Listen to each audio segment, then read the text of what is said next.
everyone, and welcome back to Khaos Creations. This is video 57 for today. I started about 9 o'clock this morning and we're now at about 1 o'clock this afternoon. I'm having problems at the moment. Whenever I do a video and I pop it up onto the YouTube channel, I notice whenever I move my hands around, there is this like black and white cutout, or not black and white, light and dark, light and dark, light and dark, driving me batty. So I looked online, looked at a few places, and lighting and backgrounds and so forth. And essentially it was whatever's on the floor and your lighting is the reason why it does it. So I got a brand new piece of plastic mat, which is good. The old one's getting ratty anyway. I've repositioned the lights. I've got different. I've had the gimbal out. I've not had the gimbal out. I've got this, that, and the other, tripod, you name it. And still light, dark, light, dark, light, dark. So at the moment we have two different cameras. One is got a light blue sort of color to it, and the one over there has a yellow sepia. And I hopefully have worked it all out. The problem is though that when I'm doing the filming, it all looks perfectly fine. It's not until I start editing do I start to notice it. So it's very slow and time consuming, back and forth, back and forth. Here we are. Hopefully this will be the one. So the gargant has finished and it looks very impressive. Now I did find a gentleman online that has an actual resin gargant and got to talking, and we're trying to figure out scale. And we figured out that here's one of these, which is like, that's the shoulder and that's the upper arm of the shoulder. He can only hold 3, maybe 4 32mm models on it, and it's full. So I've got 6 and a War Boss on mine. So we figured out that mine is about 30%, 40% bigger than his, which is fine, you know, it's not a problem. And he has a few problems he told me about and warned me about and so forth, and we had a good chin wag. So yes, I have a really, really, really big Titan, huge Titan.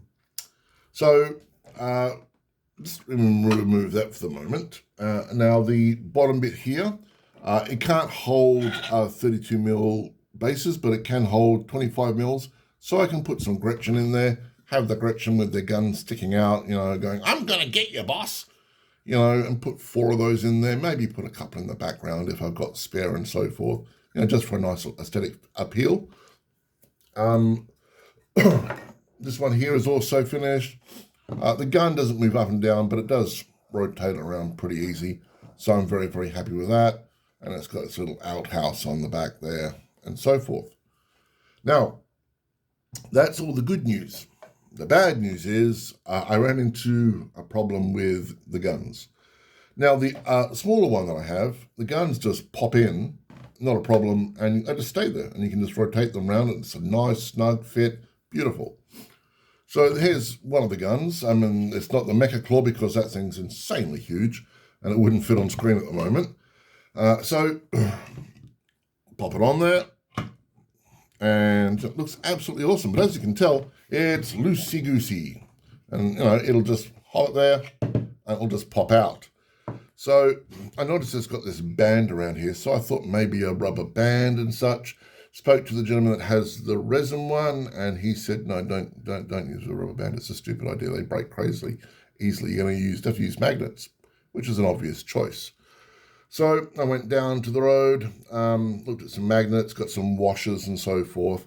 And the initial idea was to put like a washer in there and then just glue a magnet on there, bang, and away we go.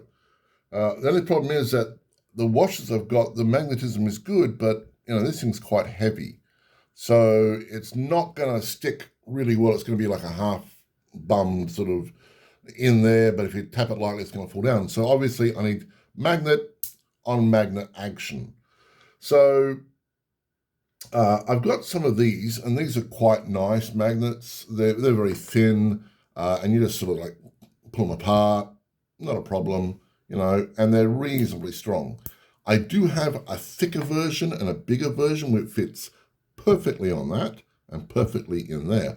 Only one slight problem, they're so powerful, I can't Get them apart. Now, these were initially used for my Biotitan, but they were actually too small for that damn thing, so that's impressive.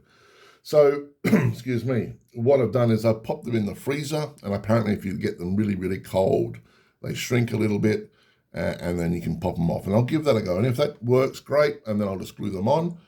If not, it's going to be magnet time, pretty much, and that'll be annoying because as much as I love working with magnets, I hate working with magnets. I really do, because I always get them the wrong way around. It's like, I'm like, oh, you got to be kidding me. So I'll paint them up. So I'll paint this one that way, that one that way. So at least I'll know, and hopefully that'll be enough, and I can magnetize the arms. So that, believe it or not, is the easy part of my problems. The other part of my problems is, I don't know if you can tell, but it's got some line problems on here. Okay, so it's just from the printing, there's nothing that can be done about it. I mean, I could have printed at 0.1, but it would have taken twice as long, if not longer. And we also have the join lines. The join lines aren't too bad. I'll just get some spack filler, fill those in, and then give it a very, very light sand, very light sand. These ones would need a much deeper sand, and I'm not going to do that, and I'm about to explain why, because it's a health hazard. Excuse me. So, I'm not too sure if you can tell, but there are some marks across here where I had to sand it.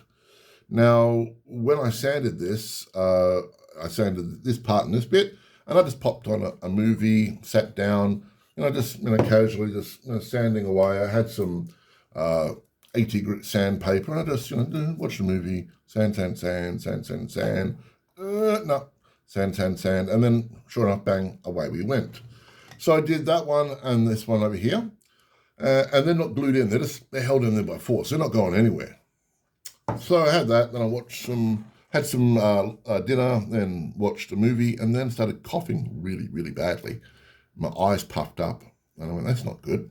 Had a shower. And what had happened was I was an idiot because the PLA dust, plastic, had gotten into my eyes and into my lungs.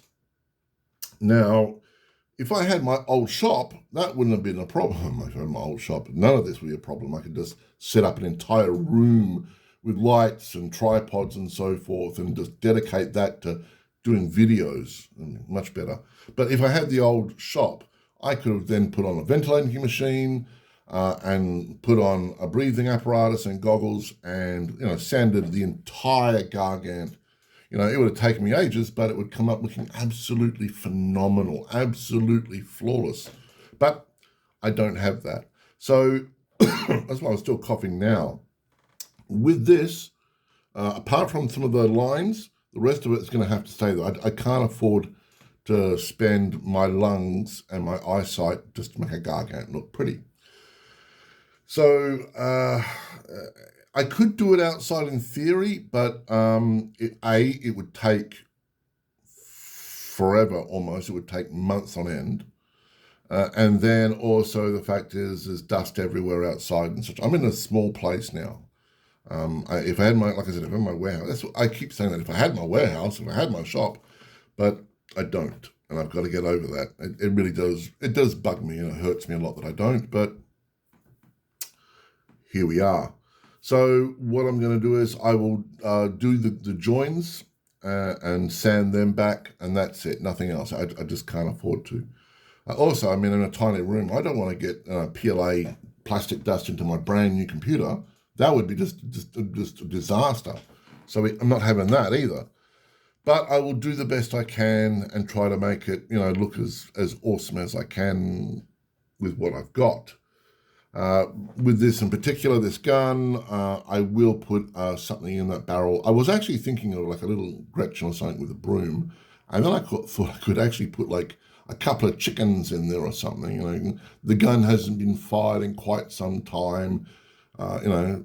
The gun is just like, got chickens or something in there. I don't know. I might put some squigs in there or something. I really don't know. The squigs might be the ammo, and there might be just a squig in there just doing squig things. Who knows? The other thing I want to talk about is I've printed out some of these. Now, these are orc glyphs, and I've got several different types. The good old spanner, and such, some orky skulls, and so forth. And now I'm about to print out a whole lot of glyphs. And orc glyphs, if you've ever seen the book Warg Orcs, it has glyphs in there, which is like their alphabet. Now what I'm going to do is I'll get a heat gun and slowly make these soft so I can bend them around, and I'll actually glue them onto the gargant just as like symbols, because, you know, that means Dakar, you know, mech, and so forth. So on one side it'll have like, you know, maybe 4 Dakars, you know, and a couple of skulls and have different meanings. So it'll actually have like orc graffiti on the side or one side and upper bits. It's like this. So this bit here is quite blank. I mean, it's nice, don't get me wrong, it looks very pretty, but, you know, if I had, you know, like that sticking on there, you know, like, it just gives it a bit more of an aesthetic feel. And this is all black behind it, and, you know, the red orc face, or, you know, where's the other ones? Something like that there, you know, just sitting there, looking very, you know, grim and so forth. It just brings a nice bit of appeal to it, you know. So I'll be doing that to it. I won't, like I said, I'm not going to go like everywhere, but I mean, bits like the dome. The dome is quite nice, but, you know, if I was to, you know, pop one of those onto a side and have it all sort of like folded around, it just gives it a nice bit more of appeal. So that's what I'll do once I'm ready to paint. At the moment, I'm going to be printing out the gears and the cogs for the inside and some more of the structures and such. And then from there, I'll start gluing them in. I'll do a video on me gluing them in and so forth and get some ideas and such. But that's for a later date. Now, apart from that, I've got nothing interesting to tell you. If you like this video, please like it. Subscribe if this is your first time. I am doing the world's biggest orc gargant that's ever been 3D printed. I'm sure it's not the world's biggest gargant. I'm sure there's a dude out there that has, you know, a cardboard one that is like, you know, 6 feet tall. But this is a 3D printed gargant, and I've looked for ages. I can't find another one like it. So I'm claiming this to be the biggest 3D printed orc gargant ever. After this, I don't even know what can top it. I've done Warlord Titans, I've done Squigoths, I've done Reaver Titans, I've done Warhounds. I'm not going to do elves because I freaking hate elves. I'm not going to do Tau because I don't want to be pointed at and laughed at. What else is there left for me to print in ginormous size? You know, what, a giant 3D printed greater demon of Nurgle, maybe? Huge fat boy that's, you know, 2 feet tall, glistening in goo, maybe? Or, you know, a ginormous warrior of Khorne, or, you know, Zench or something.